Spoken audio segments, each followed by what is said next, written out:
के कमरिया देवरो छोरे लाना जाना हो ए सैया कोइले बापरे साना हो ई देवरो छोरे लाना जाना हो।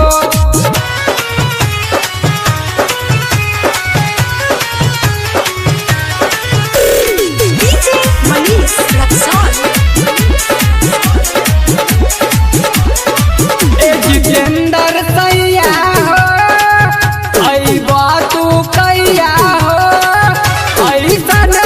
में न पाइबो अपना भाई के के नयार जाइबो सुना ये हमर भाई काला लेके चली जाए सुतिया तू अब अकेले